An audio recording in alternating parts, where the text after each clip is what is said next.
그날 오후 나는 며느리가 내 옷장 서랍을 뒤지는 모습을 목격했습니다. 복도 끝에서 안방 문틈으로 보이는 민경이의 뒷모습. 그녀는 내 옷장 제일 아래 서랍을 열고 무언가를 찾는 듯 조심스럽게 손을 움직이고 있었어요. 평소와 다른 긴장된 어깨선, 주변을 살피는 듯한 움직임. 민경아? 내 목소리에 며느리는 화들짝 놀라며 돌아섰습니다. 손에는 낡은 손수건이 들려 있었어요. 아, 어머님.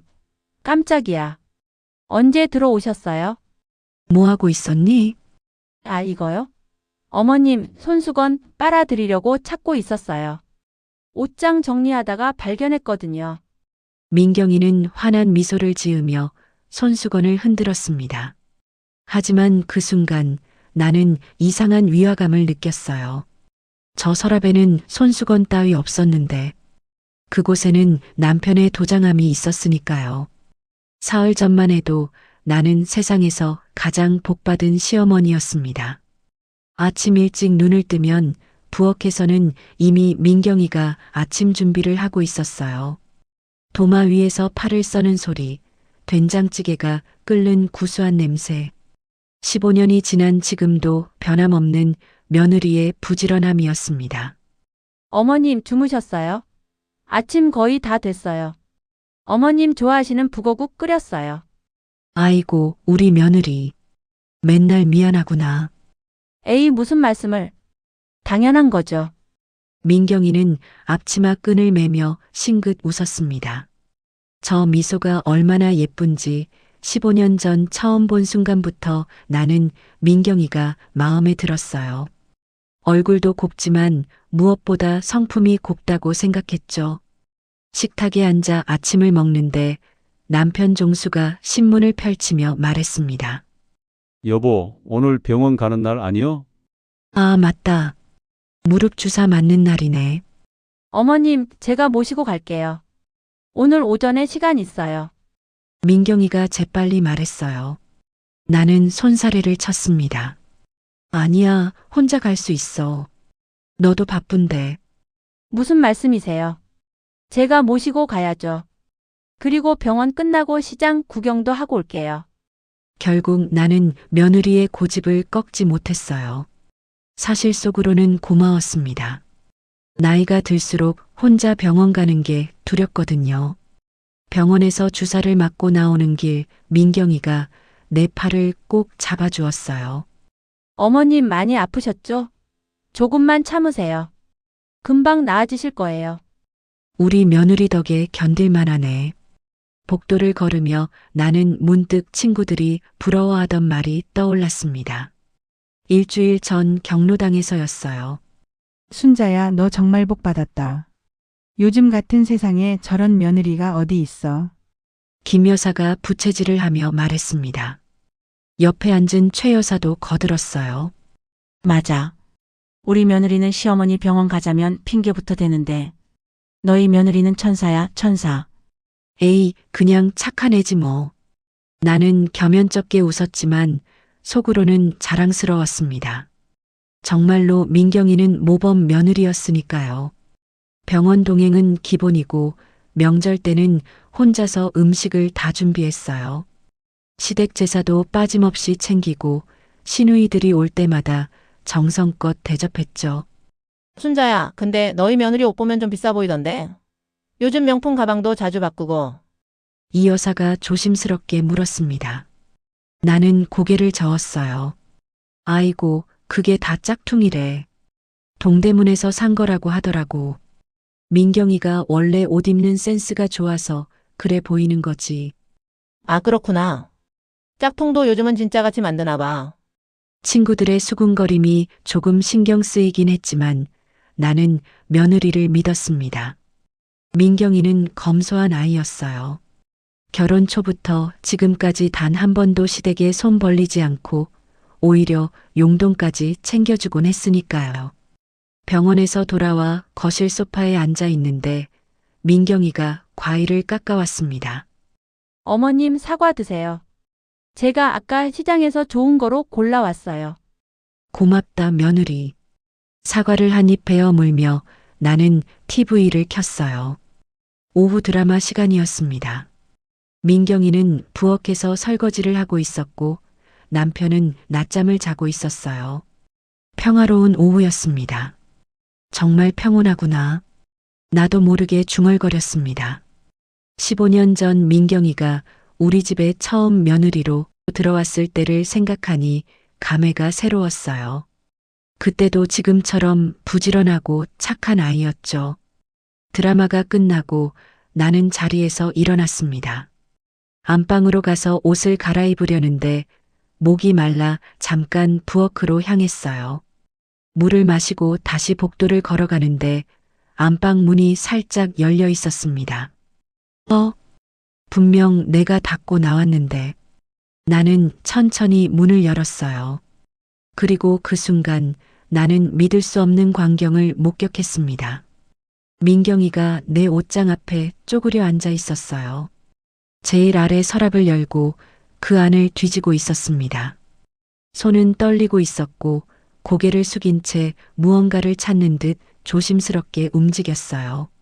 저 서랍에는 남편의 도장함이 있었습니다. 우리 부부의 은행 도장과 인감 도장이 들어있는 곳이었어요. 심장이 두근거렸습니다. 뭔가 이상했어요. 며느리가 왜 내 옷장을, 그것도 도장함이 있는 서랍을 뒤지고 있는 걸까요? 민경아, 내 목소리가 복도에 울렸습니다. 며느리는 화들짝 놀라며 벌떡 일어났어요. 손에는 낡은 손수건이 들려 있었습니다. 아, 어머님. 깜짝이야.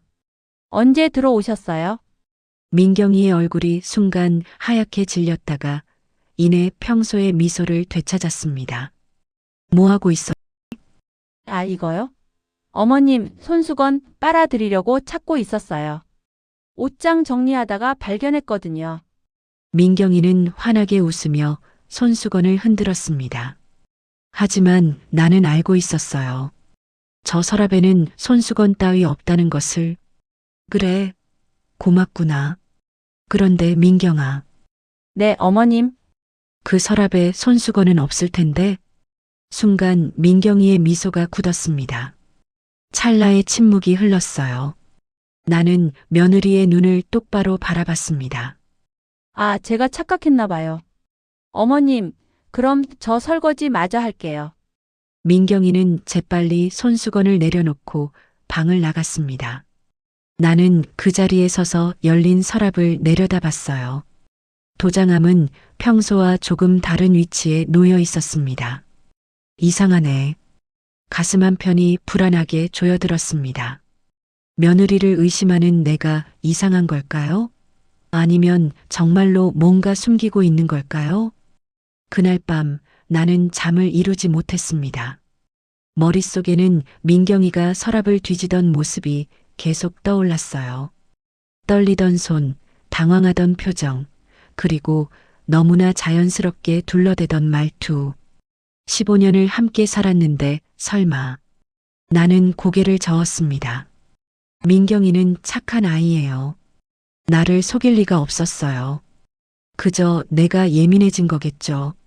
하지만 가슴 한편의 불안감은 쉽게 사라지지 않았습니다. 마치 무언가 큰일이 다가오고 있다는 예감처럼. 그리고 그 예감은 며칠 후 남편이 우편함에서 발견한 한 통의 편지로 현실이 되었습니다. 그날 이후로 나는 민경이를 볼 때마다 묘한 불안감이 들었습니다. 아침 식탁에 앉아 있어도 민경이가 부엌에서 움직일 때마다 시선이 자꾸 그쪽으로 갔어요.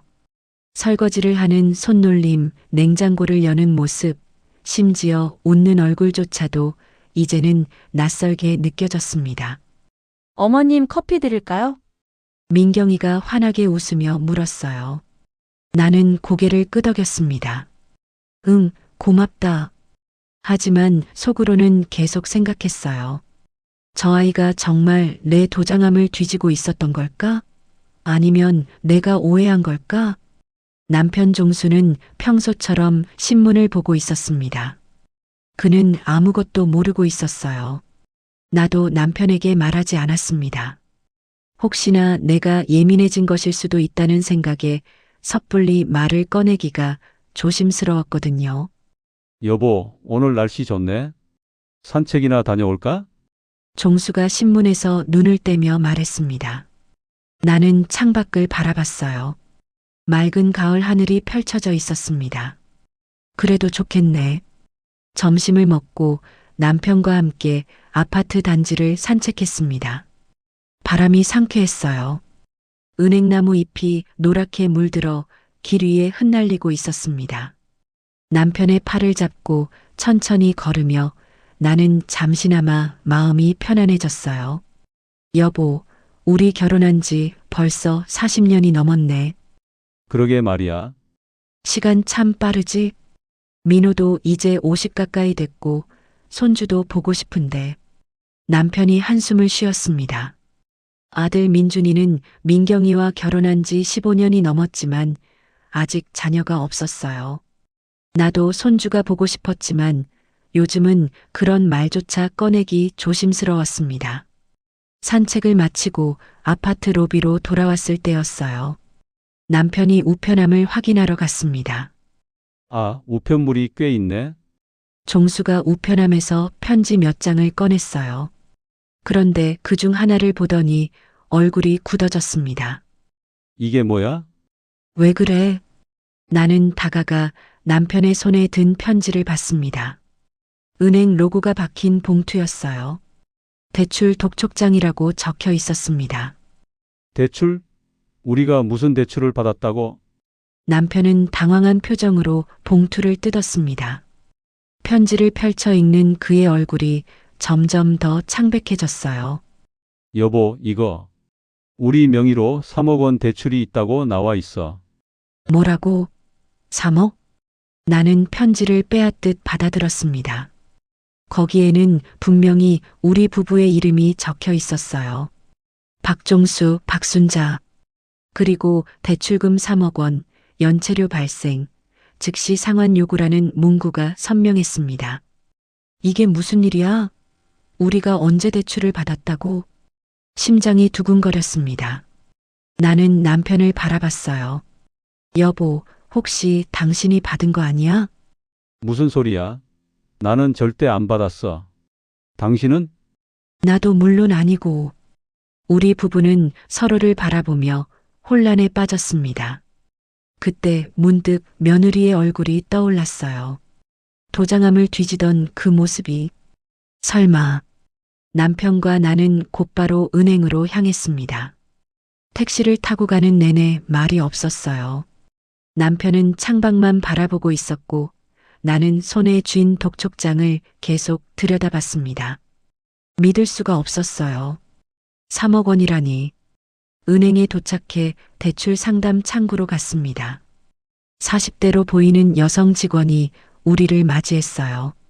무엇을 도와드릴까요? 저희 명의로 대출이 있다는 독촉장을 받았는데 확인 좀 해주시겠어요? 남편이 독촉장을 내밀었습니다. 직원은 서류를 받아보더니 컴퓨터를 두드렸어요. 신분증 좀 보여주시겠어요? 우리는 신분증을 건넸습니다. 직원은 화면을 확인하며 고개를 끄덕였어요. 네, 맞습니다. 작년 11월에 박종수, 박순자님 공동 명의로 3억 원 대출이 실행됐습니다. 그럴 리가 없어요. 우리는 대출받은 적이 없는데요. 내가 다급하게 말했습니다. 직원은 잠시 당황한 표정을 지었어요. 하지만 여기 서류상으로는 본인 서명과 인감 도장이 모두 찍혀 있는데요. 잠시만요. 제가 원본 서류를 확인해 보겠습니다. 직원이 자리에서 일어나 안쪽 사무실로 들어갔습니다. 우리는 긴장된 마음으로 기다렸어요. 몇 분 후 직원이 파일을 들고 나왔습니다. 이게 당시 접수된 대출 신청서입니다. 확인해 보시겠어요? 남편이 서류를 받아들었어요. 나도 옆에서 함께 봤습니다. 거기에는 분명 우리의 서명과 도장이 찍혀 있었어요. 하지만 뭔가 이상했습니다. 이 서명. 내 서명이 아닌 것 같은데?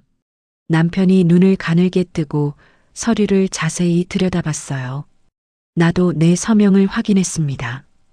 분명 내 이름이었지만 뭔가 미묘하게 달랐어요. 저도 그래요. 제 서명도 이상해요. 평소에 제가 쓰는 방식이 아니에요. 직원은 난처한 표정을 지었습니다. 하지만 도장도 찍혀 있고 신분증 사본도 첨부되어 있습니다. 그리고 대출 실행 시 본인 확인 절차도 거쳤다고 기록되어 있는데요. 본인 확인? 우리는 은행에 온 적도 없어요. 남편의 목소리가 높아졌습니다. 나는 남편의 팔을 잡았어요. 여보, 진정해. 지금 흥분해봤자 소용없어. 나는 직원을 바라봤습니다. 혹시 대출 신청할 때 누가 왔는지 기록이 있나요?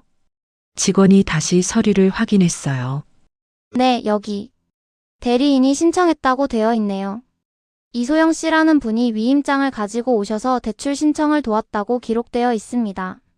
순간 머리가 멍해졌습니다. 이소영, 우리 며느리의 이름이었어요. 남편과 나는 은행을 나와 근처 공원 벤치에 앉았습니다. 아무 말도 할 수 없었어요. 머릿속이 복잡했습니다. 민경이가 우리 명의로 3억 원 대출을 받았다니. 도대체 왜? 무엇 때문에?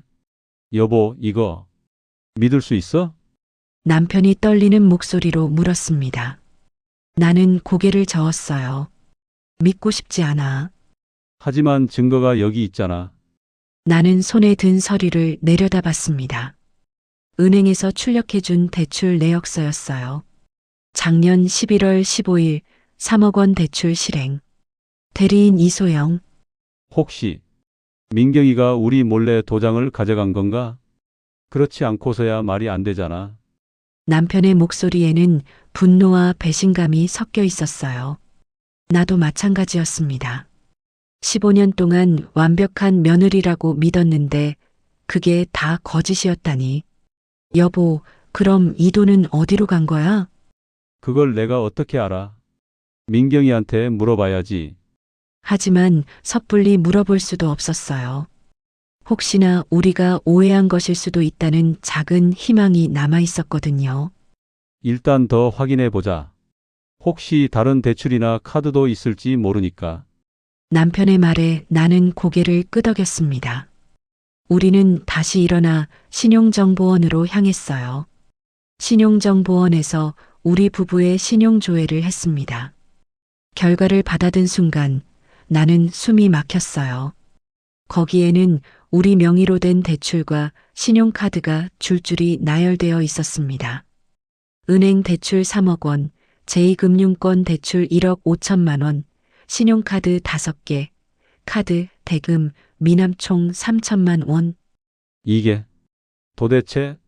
남편이 서류를 떨어뜨렸어요. 나는 그것을 주워들고 다시 한번 확인했습니다. 틀림없었어요. 우리 부부 명의로 총 5억 원 가까운 빚이 있었습니다. 여보, 우리가 파산하는 거야? 나는 눈물이 흘러내렸습니다. 평생 성실하게 살아왔어요. 빚 한 번 안 지고 살았는데 이제 와서 5억 원 빚쟁이가 되다니. 진정해, 여보. 우리가 잘못한 게 아니야. 이건 명백한 사기야. 남편이 내 어깨를 감싸 안았습니다. 하지만 그의 손도 떨리고 있었어요. 우리는 곧바로 집으로 돌아왔습니다. 민경이와 대면해야 했어요. 더 이상 미룰 수 없었습니다. 집 현관문을 열자 민경이가 거실에서 TV를 보고 있었습니다. 그녀는 우리를 보자 환하게 웃으며 일어났어요. 아, 어머님, 아버님, 산책 다녀오셨어요? 차 좀 드릴까요? 평소와 다름없는 밝은 목소리였습니다. 하지만 이제는 그 미소가 가식으로 보였어요. 민경아, 잠깐 앉자. 할 얘기가 있어. 남편의 목소리가 차가웠습니다. 민경이의 미소가 살짝 굳어졌어요. 네? 무슨 일이세요? 이게 뭐지? 남편이 독촉장을 내밀었습니다. 민경이는 편지를 받아들고 잠시 들여다봤어요. 그녀의 얼굴이 순간 창백해졌습니다. 이게 어떻게? 너 우리 명의로 대출 받았지? 나는 떨리는 목소리로 물었습니다. 민경이는 고개를 저었어요. 아니에요, 어머님. 이게 무슨 일이에요? 저도 처음 봐요. 거짓말하지 마. 은행에서 확인했어. 내가 대리인으로 대출 신청했다고 기록되어 있더라. 남편이 서류를 펼쳐 보였습니다. 민경이는 서류를 보더니 당황한 표정을 지었어요. 이건 아버님, 어머님 오해세요. 제가 설명드릴게요. 그래, 설명해봐. 어떻게 우리 몰래 5억 원이나 되는 빚을 만들 수 있었는지. 민경이의 눈에 눈물이 고였습니다. 저도 어쩔 수 없었어요. 제 오빠가 사업에 실패해서. 오빠 사업? 그게 우리랑 무슨 상관이야? 나는 믿을 수 없다는 듯 민경이를 바라봤어요. 그녀는 고개를 떨궜습니다.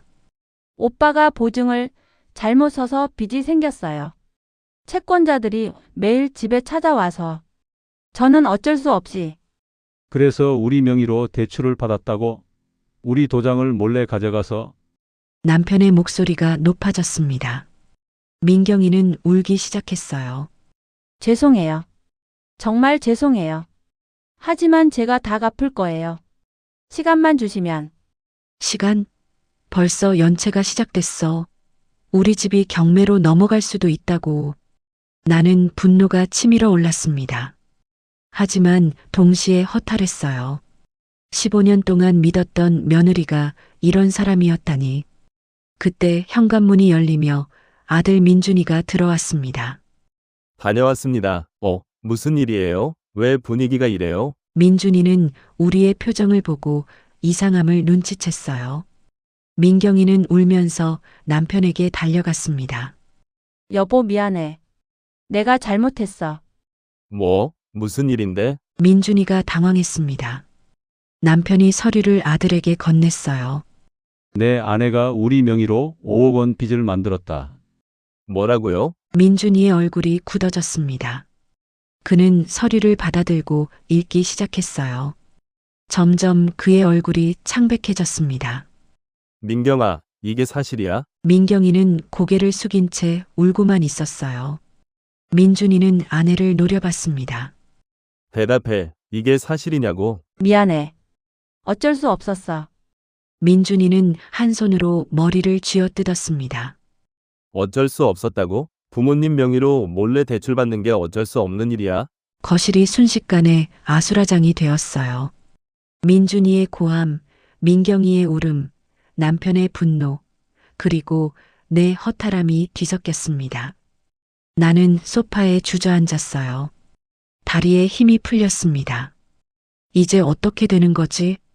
그날 밤 나는 잠을 이룰 수 없었습니다. 민경이는 자기 방으로 들어갔고 민준이는 거실 소파에서 밤을 지새웠어요. 남편과 나는 안방에 누워 천장만 바라봤습니다. 여보, 우리 집 팔아야 할까? 남편이 조용히 물었습니다. 나는 눈물을 흘렸어요. 이 집에서 40년을 살았는데 이 아파트는 남편이 평생 일해서 마련한 우리의 보금자리였어요. 자식들을 키우고 손님을 맞이하고 온갖 추억이 담긴 곳이었습니다. 그런데 이제 5억 원 빚 때문에 이 집을 잃을 수도 있다니. 일단 내일 변호사를 만나보자. 방법이 있을 거야. 남편이 내 손을 잡았습니다. 하지만 그의 손도 차갑게 식어 있었어요. 창밖으로 달빛이 희미하게 들어왔습니다. 나는 눈을 감았지만 잠은 오지 않았어요. 머릿속에는 민경이의 얼굴만 계속 떠올랐습니다. 15년 동안 완벽한 며느리라고 믿었던 그 얼굴. 그 뒤에 이런 이중 생활이 숨어 있었다니. 도대체 얼마나 더 많은 거짓말이 있을까? 나는 두려웠습니다. 앞으로 또 어떤 진실이 드러날지, 우리 가족이 이 위기를 극복할 수 있을지. 하지만 한 가지는 확실했어요. 이제 더 이상 민경이를 믿을 수 없다는 것. 그리고 반드시 진실을 밝혀내야 한다는 것. 나는 이불을 꽉 움켜쥐었습니다. 긴 밤이 시작되고 있었어요. 그날 밤 이후 우리 집은 완전히 달라졌습니다. 다음 날 아침 나는 일찍 눈을 떴어요. 한숨도 못 잔 채로 침대에서 일어나 거실로 나갔습니다. 소파에는 민준이가 여전히 누워 있었어요. 잠들지 못하고 천장만 바라보고 있었습니다. 민준아, 잠은 잤니? 아들은 고개를 저었어요. 한숨도 못 잤어요. 나는 부엌으로 가서 물을 한 잔 마셨습니다. 창밖으로 해가 떠오르고 있었어요. 새로운 하루가 시작되었지만 우리 가족에게는 어제보다 더 어두운 하루였습니다. 곧 남편도 일어났습니다. 그의 얼굴은 어젯밤보다 더 늙어 보였어요. 여보, 오늘 변호사한테 가봐야겠어. 그래야겠지. 우리는 짧게 대답을 주고받았습니다. 말이 필요 없었어요. 무엇을 해야 할지 둘 다 알고 있었으니까요.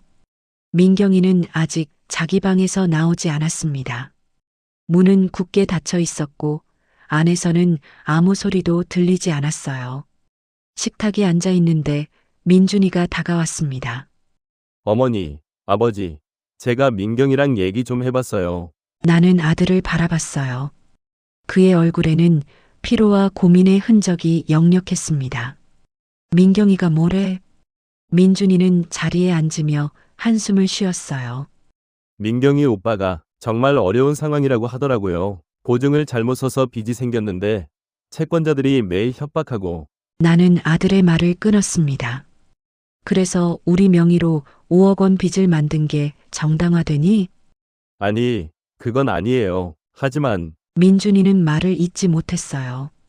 남편이 끼어들었습니다. 민준아, 너 지금 내 아내 편을 들려는 거니?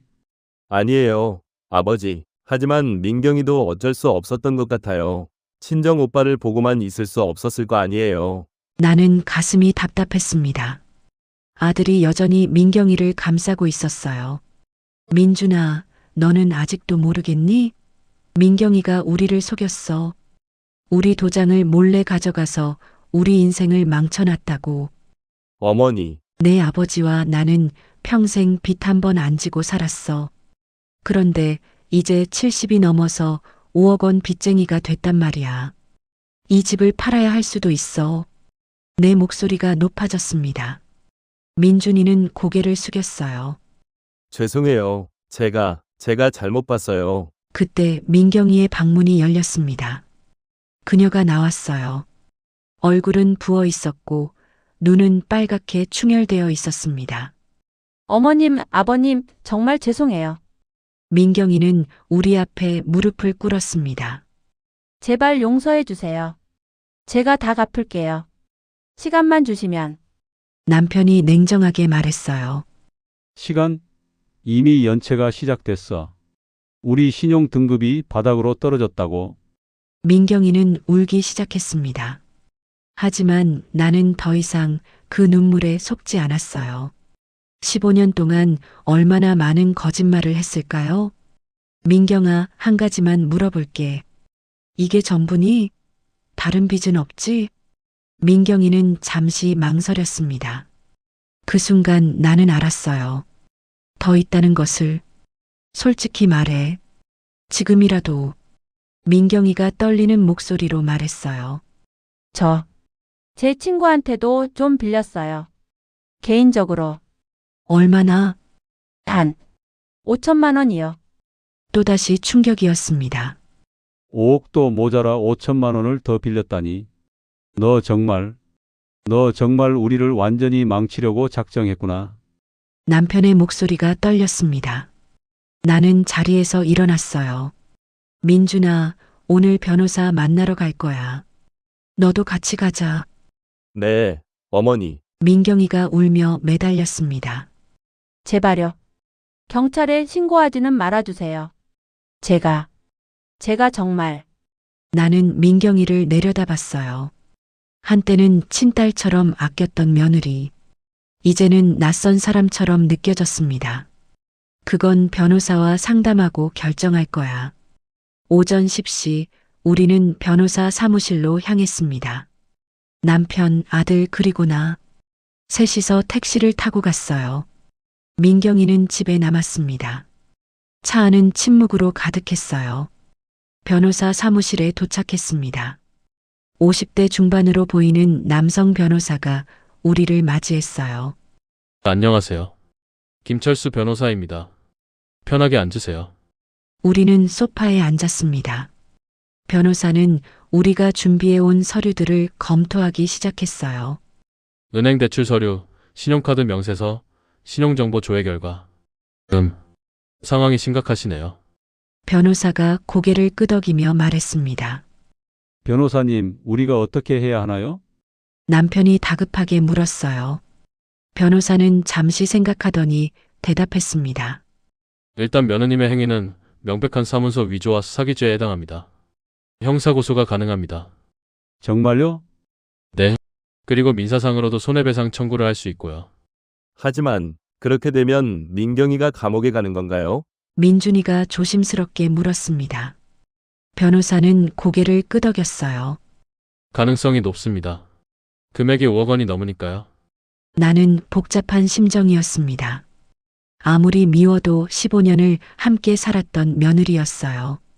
그 아이를 감옥에 보낸다는 게 쉬운 결정은 아니었습니다.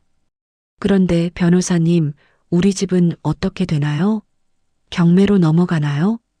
변호사가 서류를 다시 확인했어요. 지금 연체가 시작된 상태니까 빨리 대응하지 않으면 그럴 수 있습니다. 몇 가지 방법이 있긴 한데. 어떤 방법이요? 첫째, 집을 파시고 빚을 청산하는 방법. 둘째, 며느님이 빚을 대신 갚도록 법적으로 강제하는 방법. 셋째, 개인회생이나 파산을 신청하는 방법이 있습니다. 나는 한숨이 나왔어요. 어느 것 하나 쉬운 선택이 아니었습니다. 일단 형사고소는 어떻게 진행하면 되나요? 저에게 맡기시면 됩니다. 고소장을 작성해서 경찰에 제출하면 되고요. 그러면 수사가 시작됩니다.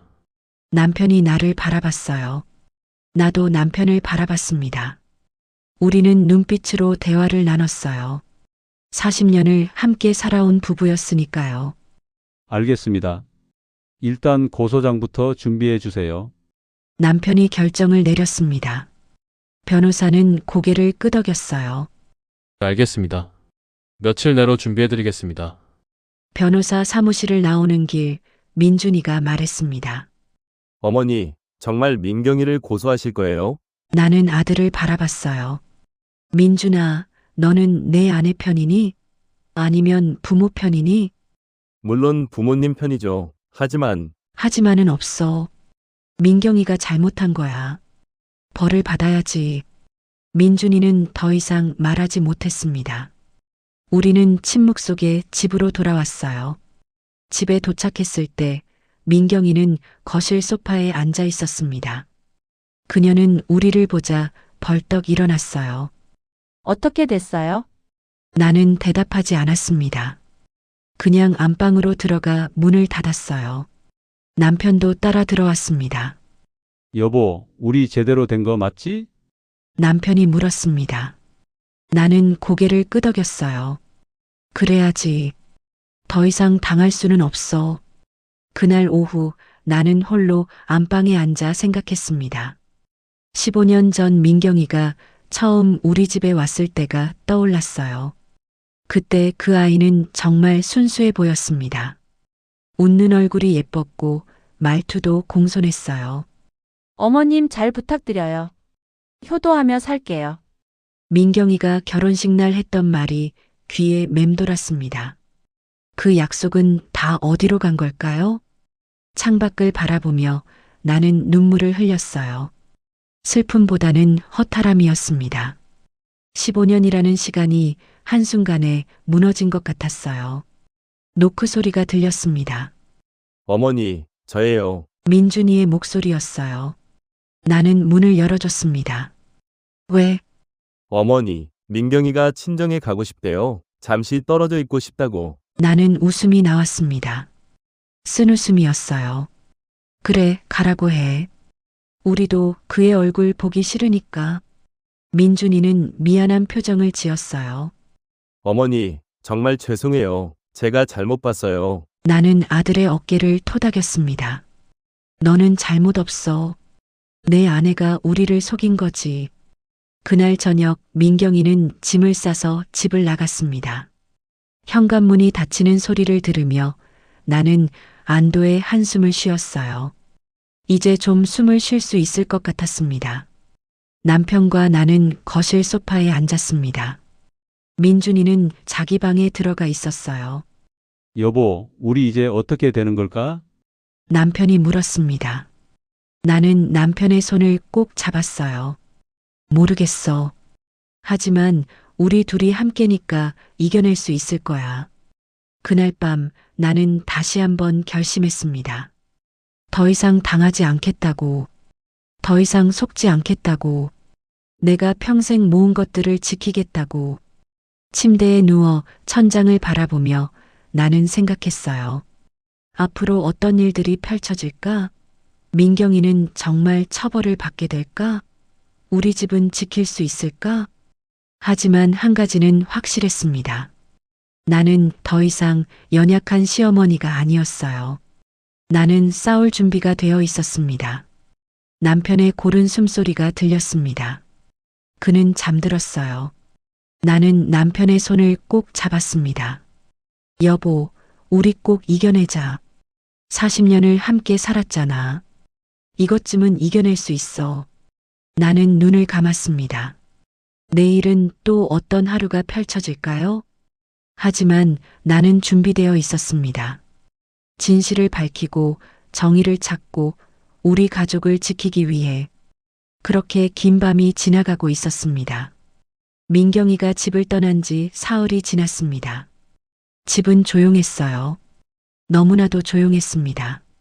민준이는 출근하고 남편과 나만 남았죠. 우리는 말을 많이 하지 않았어요. 할 말이 없었습니다. 그날 오후 나는 거실 소파에 앉아 TV를 보고 있었습니다. 뉴스에서는 요즘 노인 대상 금융 사기가 늘고 있다는 이야기를 하고 있었어요. 남의 이야기 같지 않았습니다. 우리도 그 피해자 중 하나였으니까요. 초인종이 울렸습니다. 나는 인터폰을 확인했어요. 옆집에 사는 김 여사였습니다. 60대 후반으로 보이는 분이었죠. 가끔 복도에서 마주치면 인사를 나누곤 했어요. 누구세요? 저예요. 옆집 김경희예요. 잠깐 뵙고 싶은데요. 나는 문을 열어줬습니다. 김 여사는 조심스러운 표정으로 들어왔어요. 갑자기 찾아와서 죄송해요. 그런데 꼭 말씀드려야 할 것 같아서요. 무슨 일이세요? 김 여사는 거실 소파에 앉았습니다. 나도 맞은편에 앉았어요. 사실은요. 며느님 이야기인데요. 내 가슴이 두근거렸습니다. 민경이가 어쨌다는 거죠? 김 여사는 잠시 망설이더니 말을 이었어요. 제가 일주일 전쯤 강남역 근처 카페에 갔었어요. 그런데 거기서 며느님을 봤거든요. 민경이를요? 네. 처음에는 인사하려고 했는데 며느님이 누군가와 이야기 중이더라고요. 그래서 그냥 지나쳤죠. 그게 뭐가 이상한가요? 김 여사의 표정이 심각해졌습니다. 문제는 며느님이 만난 사람이에요. 40대로 보이는 남자였는데 둘이 테이블에 앉아서 뭔가 서류를 보고 있더라고요. 그리고 김 여사는 말을 멈췄습니다. 그리고요? 며느님이 그 남자한테 돈 봉투를 건넸어요. 두툼한 봉투였어요. 순간 머리가 복잡해졌습니다. 민경이가 누구를 만나서 돈을 준다니? 그 남자가 누군지 아세요? 모르겠어요. 하지만 그 남자 명함을 봤는데 대부업체 같더라고요. 대부업체라고요? 네. 그래서 이상해서 며느님을 계속 지켜봤어요. 카페를 나온 후에도 며느님이 그 남자랑 계속 이야기하더니 차에 같이 타더라고요. 나는 충격을 받았습니다. 민경이가 대부업체 사람을 만나다니. 그것도 몰래. 김 여사, 확실해요? 네. 제 눈으로 똑똑히 봤어요. 그래서 말씀드려야 할지 고민했는데 혹시 도움이 될까 싶어서요. 고맙습니다. 정말 고맙습니다. 김 여사가 돌아간 후 나는 곧바로 남편을 불렀습니다. 여보, 큰일이야. 남편이 서재에서 나왔어요. 무슨 일이야? 나는 김 여사에게 들은 이야기를 전부 말했습니다. 남편의 얼굴이 점점 굳어졌어요. 민경이가 대부업체 사람을 만났다고? 그것도 우리한테 숨기고. 이게 무슨 의미인지 알아? 또 다른 빚이 있다는 얘기 아니겠어? 정확해. 우리가 아직 모르는 빚이 더 있을 거야. 남편과 나는 즉시 조사를 시작하기로 했습니다. 다음 날 아침 우리는 다시 신용정보원을 찾아갔어요.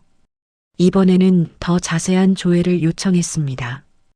혹시 대부업체 대출도 확인할 수 있나요? 직원이 고개를 끄덕였어요. 네, 가능합니다. 잠시만 기다려주세요. 몇 분 후 직원이 서류를 들고 왔습니다. 그리고 우리에게 건넸어요. 여기 확인해 보세요. 나는 서류를 받아들었습니다. 그리고 숨이 막혔어요. 대부업체 대출만 1억 원이 넘었습니다. 세 곳에서 나눠서 받았더라고요. 이게 도대체 남편의 손이 떨렸습니다. 5억이 아니라 6억이 넘는 거잖아. 직원이 조심스럽게 말했어요. 그리고 여기 보시면 가장 최근 대출이 일주일 전에 실행됐네요. 뭐라고요? 일주일 전이요? 네, 5천만 원 대출입니다. 나는 어이가 없었습니다. 민경이가 우리한테 들킨 후에도 또 대출을 받았다니. 이 사람 정말. 남편이 주먹으로 책상을 내리쳤어요. 우리는 집으로 돌아와 즉시 민준이에게 전화했습니다. 민준아, 지금 당장 집으로 와. 민경이도 데려오고 무슨 일이에요? 와서 얘기하자. 지금 당장. 1시간 후 민준이가 민경이와 함께 집에 왔습니다. 민경이는 여전히 눈이 부어 있었어요. 하지만 나는 더 이상 동정심이 들지 않았습니다. 앉아. 나는 냉정하게 말했어요. 민경이와 민준이가 소파에 앉았습니다. 민경아, 너 일주일 전에 또 대출 받았지? 민경이의 얼굴이 하얗게 변했어요. 그게 어떻게?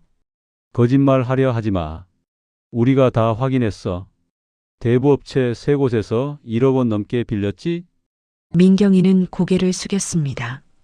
죄송해요. 죄송하다고? 너 우리한테 들킨 후에도 또 빌렸잖아. 남편이 소리쳤어요. 민준이가 놀라며 아내를 바라봤습니다. 민경아, 그게 사실이야? 민경이는 울기 시작했어요. 어쩔 수 없었어요. 오빠한테 채권자들이 계속 찾아와서. 그래서 우리 명의로 대출을 받았다고? 우리 도장을 몰래 가져가서? 남편의 목소리가 높아졌습니다. 민경이는 울기 시작했어요. 죄송해요. 정말 죄송해요. 하지만 제가 다 갚을 거예요. 시간만 주시면. 시간? 벌써 연체가 시작됐어. 우리 집이 경매로 넘어갈 수도 있다고. 나는 분노가 치밀어 올랐습니다. 하지만 동시에 허탈했어요. 15년 동안 믿었던 며느리가 이런 사람이었다니. 그때 민준이가 다가왔습니다. 어머니, 저도 정말 몰랐어요. 민경이가 또 대출을 받았다니. 나는 아들을 바라봤어요. 민준아, 이제 너도 결정해야 해. 내 아내를 계속 감싸줄 거니? 민준이는 고개를 저었습니다. 아니에요. 저도 이제는 못 참겠어요. 그날 밤 우리는 김 여사에게 찾아갔습니다. 김 여사님, 부탁이 있어요. 경찰 조사 때 증언해 주실 수 있나요? 김 여사는 흔쾌히 고개를 끄덕였어요. 물론이죠. 제가 본 걸 다 말씀드릴게요. 고맙습니다. 정말 고맙습니다. 집으로 돌아오는 길 남편이 내 손을 잡았습니다. 여보, 김 여사가 없었으면 우리 계속 당했을 거야. 그러게. 정말 다행이야. 우리에게는 예상치 못한 동반자가 생긴 것입니다. 그리고 이제 진실을 밝힐 준비가 되었어요. 변호사에게서 연락이 왔습니다. 민경 씨의 계좌 추적 결과가 나왔습니다. 사무실로 오실 수 있으세요? 우리는 즉시 변호사 사무실로 향했습니다. 변호사는 두툼한 파일을 펼쳐 보이며 설명을 시작했어요. 지난 15년간의 계좌 거래 내역을 확인했습니다. 충격적이네요. 어떤가요? 민경 씨는 결혼 초부터 시작했습니다. 처음엔 소액 카드 깡이었어요. 100만 원, 200만 원 정도. 나는 숨이 막혔습니다. 결혼 초부터라니. 그러다가 3년 차부터 본격적으로 시작했습니다. 시부모님 명의로 신용카드를 만들고 그걸로 현금 서비스를 받았어요. 변호사가 서류를 넘기며 계속 설명했습니다. 5년 차에는 처음으로 대출을 받았습니다. 1억 원. 그 돈으로 친정 오빠 사업을 도왔고요. 친정 오빠 사업이요? 네. 하지만 사업은 실패했고 빚만 남았습니다. 그래서 다시 대출을 받았어요. 이번엔 2억 원. 나는 머리가 어지러웠습니다. 15년 동안 이런 일이 벌어지고 있었다니. 그럼 나머지 돈은요? 변호사가 다른 서류를 꺼냈어요. 이게 민경 씨의 개인 신용카드 내역입니다. 명품 구매가 대부분이네요. 명품이요? 네. 가방, 옷, 신발. 한 달에 평균 300만 원씩 썼습니다. 나는 경로당에서 친구들이 했던 말이 떠올랐어요. 민경이의 명품 가방과 옷. 그게 다 우리 돈으로 산 거였습니다. 그리고 여기 더 충격적인 게 있습니다. 변호사가 또 다른 서류를 보여줬어요. 민경 씨는 주식 투자도 했습니다. 총 1억 원을 투자했는데 전부 날렸어요. 나는 말문이 막혔습니다. 남편은 주먹을 불끈 쥐었어요. 그럼 우리 명의로 빌린 6억 원이 다 이런 데 쓰인 거군요. 맞습니다. 그리고 가장 최근에 받은 대부업체 대출 5천만 원도 친정 오빠한테 보낸 것으로 확인됩니다. 변호사는 파일을 닫으며 말했어요. 이 정도면 형사고소는 확실합니다. 징역형도 가능하고요. 우리는 변호사 사무실을 나와 차에 탔습니다. 한참을 말없이 앉아 있었어요. 너무 많은 정보에 머리가 복잡했습니다. 여보, 15년이야. 15년 동안 우리를 속였어. 남편의 목소리가 떨렸습니다. 나도 울컥했어요. 하지만 눈물은 나오지 않았습니다. 이미 눈물이 다 말라버린 것 같았어요. 우리 민경이를 믿었어. 친딸처럼 아꼈잖아. 나도 알아. 하지만 그 애는 우리를 가족이 아니라 돈줄로 본 거야. 그날 저녁 우리는 민준이를 불렀습니다. 민경이는 오지 않았어요. 친정에 있다고 했습니다. 민준아, 너 이거 봐.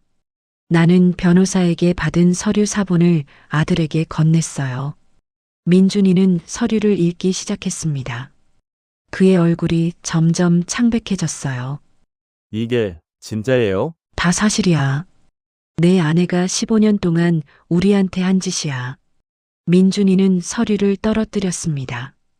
저 정말 몰랐어요. 민경이가 명품을 좋아하긴 했지만 이 정도인 줄은. 너도 책임이 있어. 남편으로서 아내가 뭘 하는지 몰랐다는 게 말이 되니? 민준이는 고개를 숙였어요. 죄송해요. 미안하다고 해결될 일이 아니야. 이제 너도 결정해야 해. 내 아내랑 이혼할 거니 아니면 우리랑 인연을 끊을 거니? 민준이는 한참을 고민하더니 떨리는 목소리로 대답했습니다. 이혼하겠습니다. 나는 놀랐습니다. 민준이가 이렇게 빨리 결정할 줄은 몰랐어요. 정말 그럴 거니? 네, 저도 더 이상은 못 참겠어요. 민경이가 한 짓을 알고 나니까 더 이상 같이 살 수 없어요. 남편이 고개를 끄덕였어요. 잘 생각했다. 그날 밤 나는 혼자 안방에 앉아 있었습니다. 15년의 세월이 주마등처럼 지나갔어요. 민경이가 처음 우리 집에 왔을 때, 결혼식 날, 명절 때 음식 준비하던 모습, 제사 때 정성스럽게 제사상을 차리던 모습, 모두 다 거짓이었을까요? 아니, 어쩌면 진짜였을 수도 있어요. 하지만 그 이면에는 우리를 속이고 돈을 빼내는 또 다른 민경이가 있었던 것입니다. 나는 도장함을 꺼냈습니다. 민경이가 몰래 가져갔던 그 도장함. 이제는 금고에 넣어야겠다고 생각했어요. 더 이상 아무도 믿을 수 없었습니다. 다음 날 아침 민경이가 집에 왔습니다. 그녀는 더 이상 눈물을 흘리지 않았어요. 표정도 달라져 있었습니다. 앉아. 나는 냉정하게 말했습니다. 민경이가 소파에 앉았어요. 우리는 맞은편에 앉았습니다. 민경아, 우리가 다 알아냈어. 15년 동안 내가 한 짓. 민경이는 대답하지 않았습니다. 명품 구매, 주식 투자, 친정 오빠 사업 지원. 다 우리 돈으로 했지? 그래도 민경이는 침묵했어요. 말 안 할 거야? 그럼 경찰서 가서 해. 그제야 민경이가 입을 열었습니다. 네, 제가 했어요. 다 제가 한 짓이에요. 왜 그랬어? 민경이가 고개를 들었어요. 그녀의 눈빛이 차가웠습니다. 왜냐고요? 어머님은 모르세요? 뭘 몰라? 15년 동안 이 집에서 사는 게 얼마나 힘들었는지. 나는 어이가 없었습니다. 뭐라고? 민경이는 계속 말했어요. 결혼하고 나서 단 하루도 편한 적이 없었어요. 시어머니 눈치, 시아버지 눈치, 명절 때마다 혼자 음식 준비, 제사 때마다 밤새 일하기. 그게 며느리의 도리 아니야? 도리요? 그럼 제 인생은요? 전 그냥 이 집 식모예요. 나는 충격을 받았습니다. 민경이가 이런 생각을 하고 있었다니. 그래서 우리 돈을 훔쳐간 거야? 훔쳤다고요? 아니에요. 보상받은 거예요. 15년 동안 참고 산 것에 대한 보상이요. 민경이의 목소리가 높아졌습니다. 남편이 끼어들었어요. 보상이라니. 너 지금 제정신이야? 민경이는 웃었습니다. 차가운 웃음이었어요. 네, 제정신이에요. 이제야 솔직해지는 거죠. 나는 더 이상 참을 수 없었습니다. 나가. 당장 이 집에서 나가. 민경이는 일어섰어요. 걱정 마세요. 이제 안 올 거예요. 그녀는 현관문을 향해 걸어갔습니다. 문을 나서기 전에 뒤돌아봤어요. 아, 그리고 재판 때 봬요. 전 끝까지 싸울 거예요. 문이 쾅 닫혔습니다. 나는 소파에 주저앉았어요. 남편이 내 어깨를 감싸 안았습니다. 여보, 괜찮아? 나는 고개를 저었습니다. 저 애가 저렇게까지 우리를 원망하고 있었다니. 그날 우리는 가족사의 진실을 마주했습니다. 그리고 앞으로 더 힘든 싸움이 기다리고 있다는 것도. 민경이가 집을 나간 지 일주일이 지났습니다. 변호사를 통해 형사 고소장을 접수했어요. 경찰 조사가 시작되었습니다. 하지만 상황은 점점 더 나빠지고 있었습니다. 어느 날 아침 집 앞에 낯선 남자들이 나타났습니다. 인터폰을 눌렀어요. 누구세요? 저희 대부업체에서 나왔습니다. 박종수 씨 계십니까? 가슴이 철렁했습니다. 남편을 불렀어요. 여보, 대부업체 사람들이 왔대. 남편이 나와서 문을 열었습니다. 2명의 남자가 들어왔어요. 무슨 일이십니까? 한 남자가 서류를 꺼내며 말했습니다. 대출금 상환이 3개월째 밀려 있습니다. 오늘 안에 5천만 원을 갚으셔야 합니다. 지금 당장 그런 돈이 어디 있습니까? 남편이 소리쳤어요. 그럼 어쩔 수 없습니다. 법적 조치를 취하겠습니다. 잠깐만요. 저희가 사기 피해를 입은 거예요. 경찰에 고소도 했고요. 하지만 채무 자체는 유효합니다. 명의가 2분 것이니까요. 남자들은 협박하듯이 말했습니다.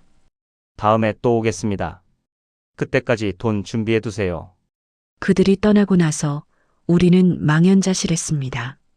여보, 이거 정말 큰일이야. 저 사람들이 계속 올 거야.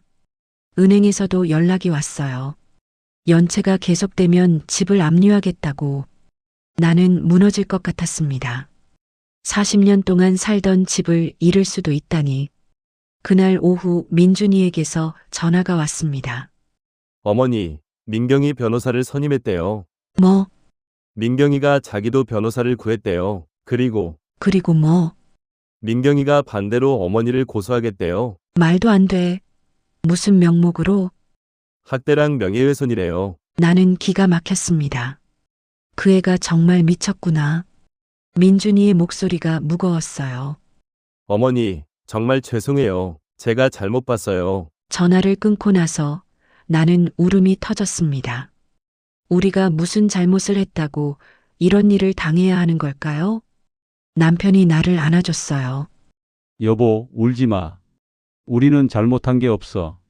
하지만 눈물은 멈추지 않았습니다.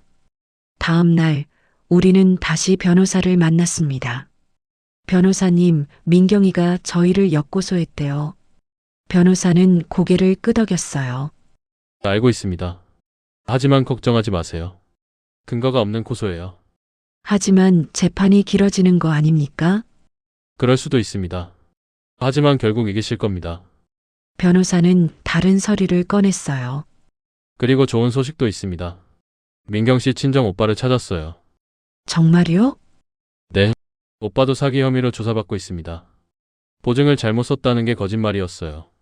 실제로는 사업 실패로 빚만 잔뜩 진 거였습니다. 그럼 민경이가 우리한테 한 말도 다 거짓말이었다는 거네요. 맞습니다. 집으로 돌아오는 길 남편이 말했습니다. 여보, 이제 곧 끝날 거야. 조금만 참자. 하지만 그날 저녁 더 큰 충격이 기다리고 있었습니다. 민준이가 집에 왔어요. 얼굴이 창백했습니다. 어머니, 아버지, 민경이가 임신했대요. 뭐라고? 3개월째래요. 나는 앉을 힘도 없었습니다. 그럼 손자를 뵌 여자를 고소하는 거잖아. 민준이는 울먹였어요. 어떻게 하죠? 전 정말 모르겠어요. 남편이 단호하게 말했습니다. 그래도 고소는 취하할 수 없어. 민경이가 한 짓은 범죄야. 하지만 아기는요? 민경이가 선택할 문제지 우리가 결정할 게 아니야. 나는 복잡한 심정이었습니다. 손자라니.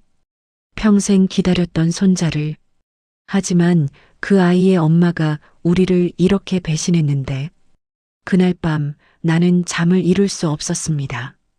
손자 생각, 민경이 생각, 우리 집 생각. 모든 것이 뒤엉켜 있었어요. 창밖을 바라보며 나는 생각했습니다. 이게 정말 최악의 순간이구나. 하지만 나는 물러설 수 없었어요. 지금 여기서 무너지면 우리는 모든 것을 잃게 됩니다. 나는 이를 악물었습니다. 조금만 더 버티자. 재판날이 다가왔습니다. 우리는 변호사와 함께 법원으로 향했어요. 민준이도 함께 갔습니다. 법정에 들어서자 민경이가 보였습니다. 배가 조금 나와 있었어요. 그녀의 옆에는 그녀의 변호사가 앉아 있었습니다. 재판이 시작되었어요. 재판장님께서 민경 씨, 피고인은 혐의를 인정하십니까? 민경이가 일어섰습니다. 아니요. 인정하지 않습니다. 변호사가 증거를 제출하기 시작했어요. 15년간의 대출 내역, 신용카드 명세서, 명품 구매 내역, 주식 거래 내역. 모든 증거가 쏟아져 나왔습니다. 민경이의 얼굴이 점점 창백해졌어요. 그리고 마지막으로 김 여사가 증인으로 나왔습니다. 제가 직접 봤습니다. 피고인이 대부업체 관계자를 만나 돈 봉투를 건네는 것을. 김 여사의 증언이 결정타였습니다. 재판장님께서 피고인 할 말 있습니까? 민경이가 일어섰어요. 그녀는 우리를 바라봤습니다. 재판장님, 제가 한 일은 맞습니다. 하지만 저도 피해자예요. 무슨 소리야?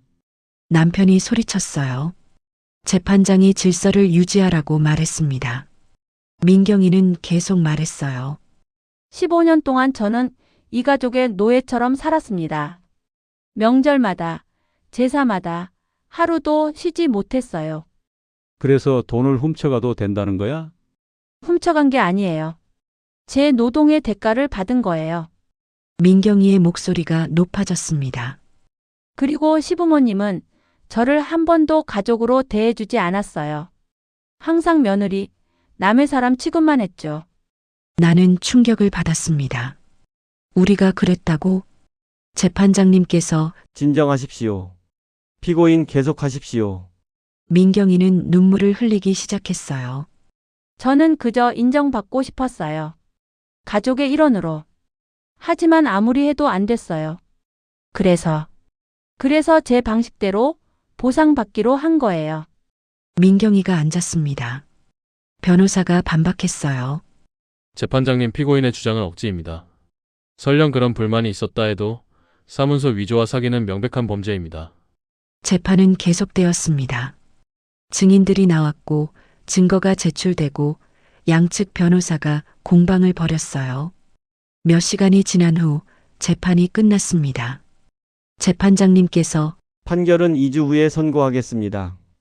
우리는 법정을 나왔습니다. 복도에서 민경이와 마주쳤어요. 어머님, 민경이가 조심스럽게 다가왔습니다. 나는 그녀를 바라봤어요. 민경아, 마지막으로 한 가지만 물어볼게. 한 번이라도 우리를 진심으로 대한 적이 있니? 민경이는 눈물을 흘렸습니다. 있었어요. 처음엔 정말 좋아했어요. 어머니도 아버지도. 그럼 왜 이렇게 됐어? 시간이 지날수록 제가 달라졌어요. 제 욕심이 커졌고 제 불만도 커졌어요. 그리고 어느 순간부터는 돌이킬 수 없게 됐어요. 나는 한숨을 쉬었습니다. 민경아, 내가 임신한 건 알아. 그 아이는 우리 손자야. 하지만 그래도 난 널 용서할 수 없어. 알아요. 저도 용서받을 자격이 없어요. 민경이는 고개를 숙였습니다. 그럼 잘 있어. 나는 돌아섰습니다. 더 이상 할 말이 없었어요. 2주 후 판결이 내려졌습니다. 피고인 이소영에게 징역 2년을 선고한다. 민경이는 법정에서 무너졌습니다. 우리는 집으로 돌아왔어요. 이겼습니다. 하지만 기쁘지 않았어요. 여보, 우리 이긴 거 맞지? 맞아. 이겼어. 하지만 왜 이렇게 허전할까? 우리가 잃은 게 너무 많아서 그래. 그날 밤 민준이가 찾아왔습니다. 어머니, 아버지, 민경이랑 이혼하기로 했어요. 그래, 잘 생각했다. 그리고 아기는 민경이가 키우기로 했어요. 전 양육권을 포기할게요. 나는 가슴이 아팠습니다. 하지만 어쩔 수 없었어요. 그게 최선이겠구나. 죄송해요. 다 제 잘못이에요. 민준이는 울었습니다. 나는 아들을 안아줬어요. 괜찮아. 이제 새로 시작하자. 그렇게 우리 가족의 긴 싸움이 끝났습니다. 판결이 확정된 지 한 달이 지났습니다. 민경이는 항소를 포기했어요. 곧 교도소로 가게 될 것입니다. 민준이는 이혼 절차를 진행하고 있었어요. 우리는 이제 빚 문제를 해결해야 했습니다. 변호사를 통해 민경이에게 손해배상 청구를 했지만 그녀에게는 재산이 없었어요. 결국 우리가 직접 갚아야 했습니다. 여보, 집을 팔아야 할 것 같아. 남편의 말에 나는 고개를 끄덕였어요. 그래야겠지. 어쩔 수 없어. 40년을 살았던 집, 수많은 추억이 담긴 집을. 하지만 우리는 선택할 수 없었습니다. 집을 내놓았어요. 다행히 빠르게 팔렸습니다. 그 돈으로 빚을 전부 갚았어요. 그리고 조금 남았습니다. 우리는 작은 아파트로 이사했어요. 방 2개짜리 작은 집이었습니다. 이사하는 날 옛집을 마지막으로 둘러봤어요. 여보, 여기서 참 많은 일이 있었지? 그러게.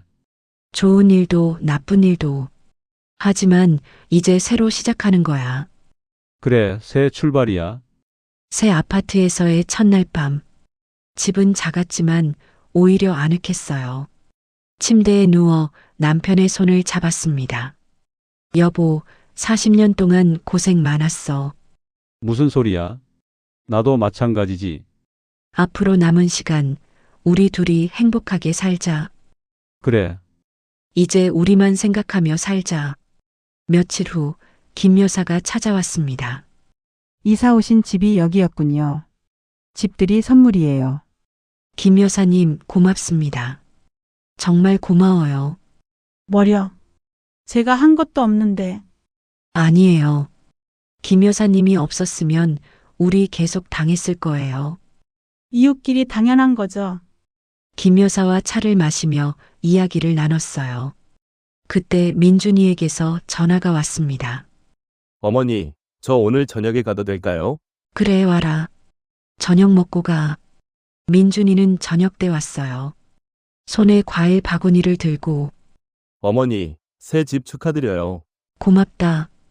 들어와. 저녁을 먹으며 민준이가 말했습니다. 어머니, 아버지, 제가 매달 생활비 드릴게요. 아니야.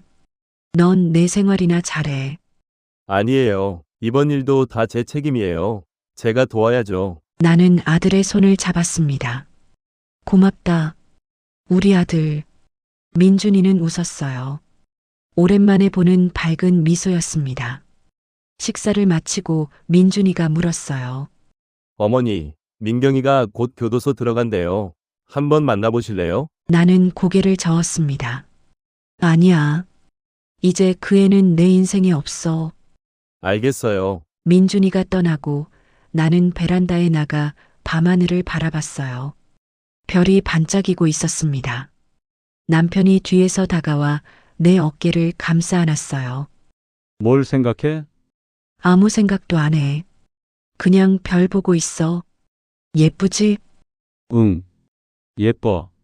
우리는 한참을 그렇게 서 있었습니다. 한 달 후, 우리는 새로운 일상에 적응하고 있었습니다. 작은 집이었지만 관리하기 편했어요. 아침에 일어나 창문을 열면 공원이 보였습니다.